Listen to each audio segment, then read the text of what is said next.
Republican governor of Arizona, Jan Brewer, has told her party, you're going to expand Medicaid or else. Now, the expansion, of course, is a key provision of Obamacare, and GOP governors were originally completely against it.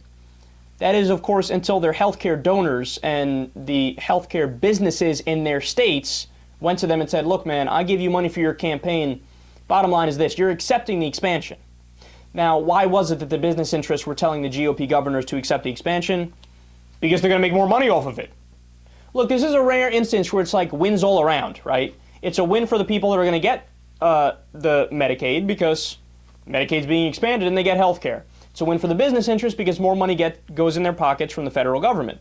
And it's a win for the GOP governors because no matter what their crazy base thinks, a majority of people in all of their states are in favor of it. We covered that the other week where even in Alabama, people are like, yeah, we want the Medicaid expansion. It gives us health care, right? So it's wins all around. Now,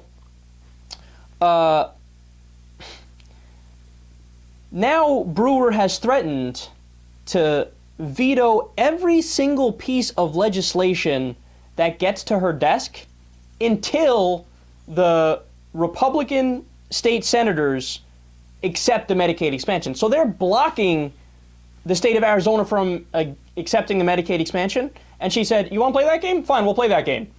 Until we accept Obamacare, until we accept the Medicaid expansion, I will veto every single piece of legislation that comes to my desk. It's a bold-ass move, man. That's as bold as it gets in politics, if you ask me, right? So the GOP said, all right, no problem. We're going to call your bluff. So they passed 5 bills. 5 bills got sent to her desk the other day.